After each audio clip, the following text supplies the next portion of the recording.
ऊधो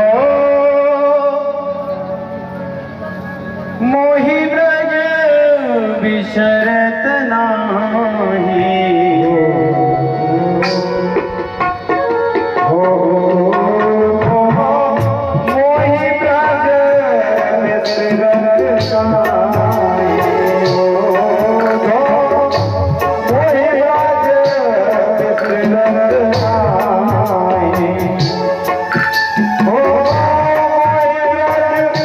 बिसरत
मेरा बेटा भी पलड़े में सोया हुआ है, भैया धीरे बोल के और मुझसे बातें करो, क्या कहना चाहते हो?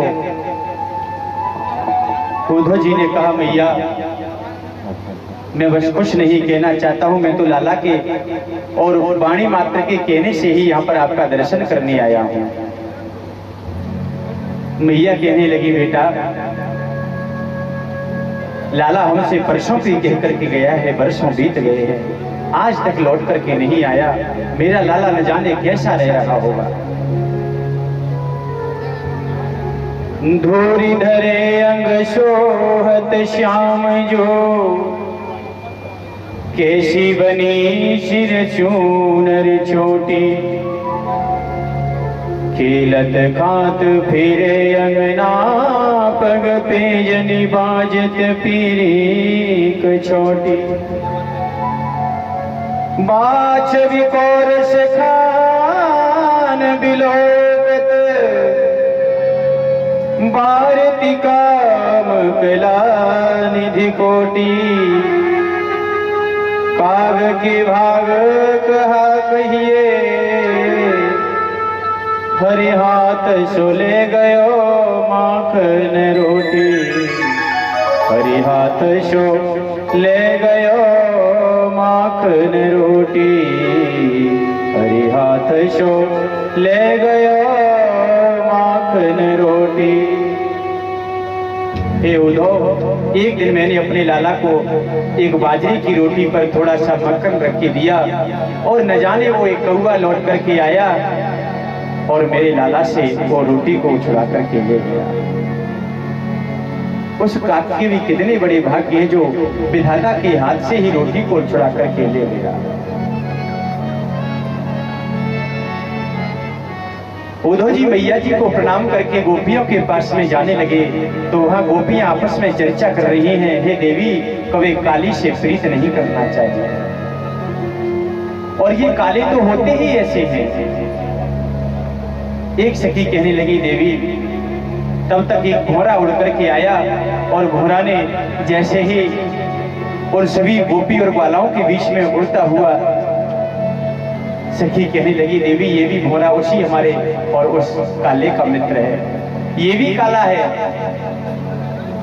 इसके सामने उस लाला की बुराई मत करो, नहीं तो फिर ये लौट करके नहीं आएगा। एक सखी कहने लगी, देवी, जो काले होते हैं वो कभी प्रेम के लायक नहीं होते हैं, प्रेम के योग्य नहीं होते हैं। अरे क्या बिगाड़ा था बेचारे राजा हरिश्चंद्र ने, उसकी महाराज सारे सर्वस्व को ही बलिदान करवा दिया। क्या बिगाड़ा था बेचारे मोड़ध्वज ने, जो अपने ही बेटे पर उसे आना चलाना पड़ा। काले जो होते हैं वो प्रीति के योग्य नहीं होते। एक सखी गाने लगी, कालिन की बात सखी कैसे मैं क्या क्या कहूँ, कालिन की बात सखी कैसे मैं क्या क्या कहूँ, कैसे मैं क्या क्या कहूँ, कैसे मैं क्या क्या कहूँ, कैसे मैं क्या क्या कहूँ, कैसे मैं क्या क्या कहूँ, ऐसे निर्मोहिनी की कैसे मैं क्या क्या कहूँ, कैसे निर्मोहिनी की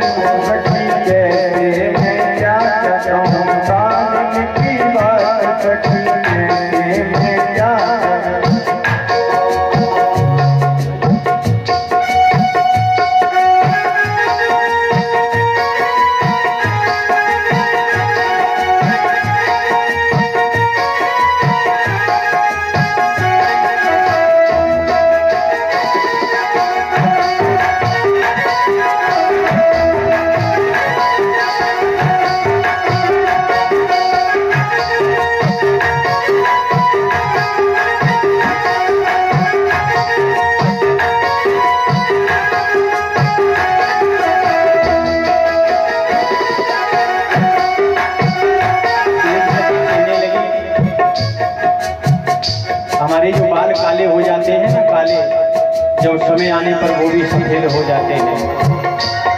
तो सखी कहने लगी, तो लाला की बुराई क्यों कर रही है? अरे हमारे जो काले बाल होते हैं वो भी एक दिन सफेद हो जाते हैं, वो भी अपना साथ नहीं देते हैं, तो ये लाला साथ कैसे देगा? काले काले बाल सखी हमरवा जो काले, काले काले बाल सखी हमरवा जो काले, काले काले बाल सखी हमरवा जो काले, काले काले बाल सखी हमरवा जो काले, कालिल से श्वेत भय कैसे मैं क्या क्या कहूँ, कालिल से श्वेत भय कैसे क्या कहूँ, कालिल की बात सखी कैसे मैं क्या कहूँ।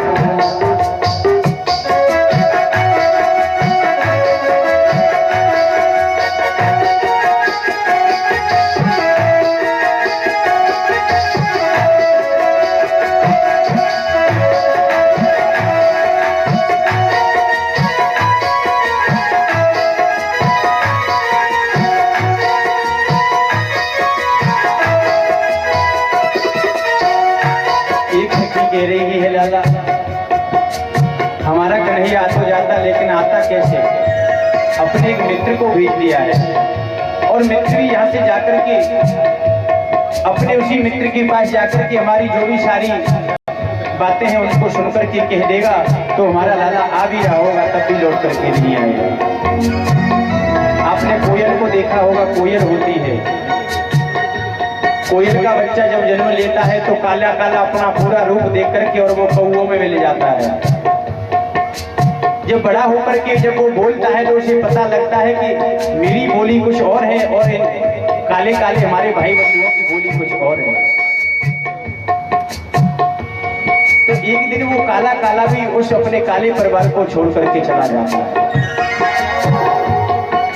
काले काले सर्प होते हैं, उनको भी देखा होगा आपने। जब कच्चा दूध होता है ना, गैया भैंस हमारी जब बच्चे को जन्म देती है तो कीला जो होता है उस कीले को लेकर के हम बामों में डालने जाते हैं, लेकिन कभी कभी दाव लग जाता है तो महाराज वो काट भी लेते हैं। इसीलिए काली जो होते हैं प्रेम के योग्य नहीं होते हैं। सखियां कह रही है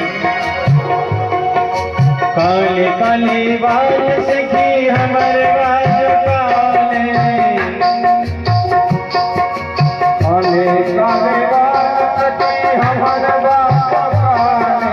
काले काले बाल सखी हमर बाज काले, काले काले बाल सखी हमर बाज काले, कालन से कैसे मैं क्या करूं, कालन से क्या करूं, कालन की बात सखी कैसे मैं क्या करूं, कालन की बात सखी कैसे मैं क्या करूं।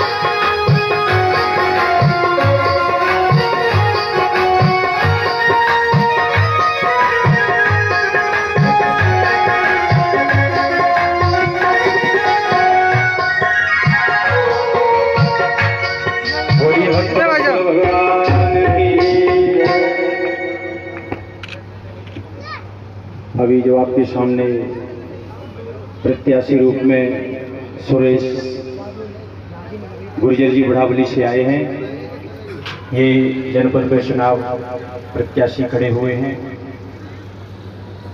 तो जहाँ भी इनकी जो पंचायत में जनपद पंचायत आती हो, यहाँ पर जितने भी श्रद्धालु जन जो बैठे हैं, व्यास मंच पर भी आकर के उन्होंने बड़ा सुंदर स्वागत किया है।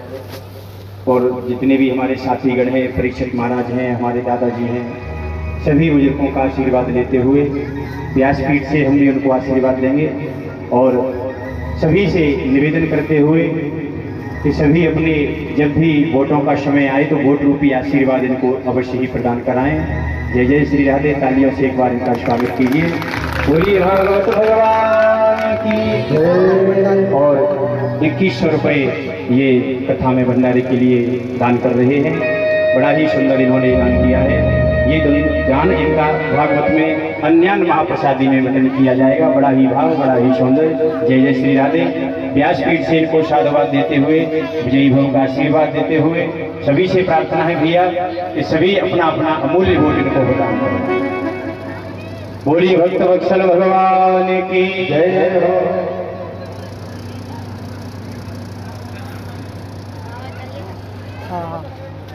बोला यार। इधर उद्धव जी महाराज गोपियों के बीच में आए हैं, सारी बातों को छुप करके सुनने लगे। जब सारी बातों को सुन करके गोपियों के पास में पहुंचे हैं तो गोपियों से कहने लगे, गोपियों तुम क्यों अपना मन हल्का कर रही हो, और तुम्हारा मन अगर नहीं लगता है तो तुम गोविंद के पास चली जाओ ना। मथुरा कितनी दूर है, दिन में 4 बार आ सकती है, 4 बार जा सकती है। गोपियों ने कहा कि उद्धव हम दिन में 4 बार नहीं 10 बार आ सकती हैं, 10 बार जा सकती हैं, लेकिन हमने भी ये निश्चय कर लिया है कि जब तक श्याम सुंदर कन्हैया हमारे बीच नहीं आएगा तब तक हम भी यहाँ से हिलने वाले नहीं हैं। गोपियों ने कहा, लाला तुम जो मन की बात कर रहे हो, हमारा एक ही मन था, वो गोविंद के साथ में चला गया, अब दूसरा मन हम कहां से लाए? एक है तो गयो श्याम संग को आराधे बीस, को आराधे बीस, उधो मनना भय